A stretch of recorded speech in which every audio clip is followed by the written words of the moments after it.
My name is Ulrich Küppers. Most people know me by Uli. I'm based in Munich, southern Germany, at the Ludwig's Maximilian's University. And I'm very much interested in explosive volcanism, how magma is broken up into pyroclasts and how then those pyroclasts are being ejected and dispersed and deposited, and how this kind of eruptive activity is affecting us humans while living on planet Earth. Great. And sort of what's your sort of research history, I guess, with La Palma, and why are you coming next week? We've been coming to La Palma since 2008 on a yearly basis, and we've brought always a flock of students. And the main intent is that coming to the Canaries in March, we have excellent weather and good field exposure. And in La Palma and Tenerife, where we have we have an excellent overview of explosive deposits, both mafic, both differentiated. So the idea of this field trip is to give students an idea of how we can read pyroclastic deposits and how we can decipher the physics of the eruption itself, but also the transport processes that eventually lead to the deposits as we find them today. Mm-hmm. Okay. Yeah, so have you yourself done any sort of, I guess, personal research here other than the field trips, or has it just been here for the field trips? The main reason why I've come to the Canary Islands was the field trips, but while running the field trips, you find a lot of interesting deposits. So we have started little projects. One project was about the xenolith content in the 1949 eruption. We have last year found an old, let me call it kind of a scoria cone infill that is super rich in rounded xenoliths. We have been studying the pumice clasts in Tenerife, both in proximal and in distal locations, both in the fall deposits as well as in the PDC deposits. And amongst many other things in Tenerife, I'm very much intrigued and interested in accretional lapilli formation. Okay, great. I guess next, if I could just get, I guess, your thoughts on the current eruption here in La Palma. Well, the thoughts are twofold. I mean, as a human, I feel sorry for everybody affected in the short term, but obviously for many locals, that's going to be an impact that is going to be a long-term one. On the other hand, as a volcanologist, I'm fascinated by the display of nature. Mm-hmm. And I'm very much fascinated by the capabilities we're having nowadays by directly observing such eruptions from far and near, and especially from very near. So now with video cameras at excellent resolution and at high frame rate, and with drones, we can directly observe in live how the eruption is evolving, and we can observe changes in cone growth, in cone destruction, in pyroclast dispersal and ash dispersal. So it's very interesting to see all of that. And as I mentioned earlier, I have mixed feelings. Like, I hope that the volcano is still active when I will be arriving, hopefully next week, while I still hope that the activity is permitting the airport to be open. Yeah, of course. Yeah, I think some of the monitoring products that have been coming out of this eruption are amazing. I've seen sort of even a few people, coming in and doing, a few live data surveys, doing things almost sort of live of the lava flows, which has sort of blown me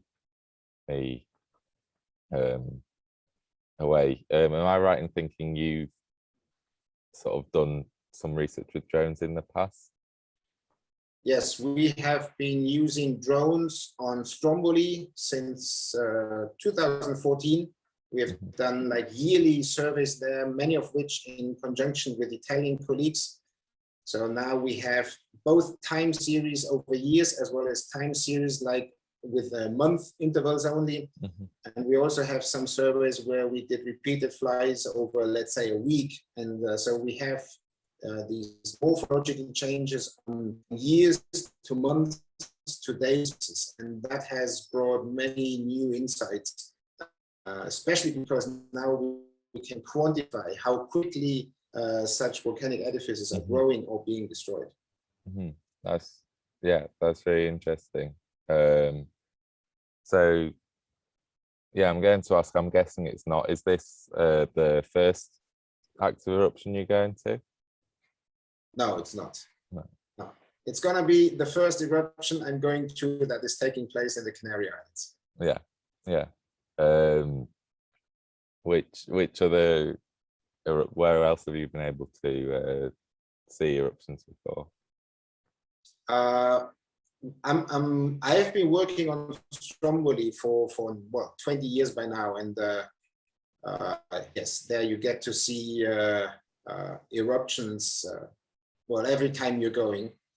I've witnessed many other eruptions in Italy on Etna. I've witnessed eruptions in Hawaii, in Ecuador, on Tungurahua. So there's a couple of active volcanoes that we have studied in detail, both the eruption ongoing itself or the deposits fresh, so without any secondary reworking. Yeah. I guess, how do you expect the eruption here to compare to those that you've seen before?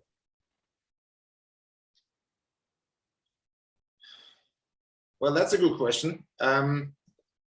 This is probably the eruption with the biggest impact on the local society that I've been working on so far.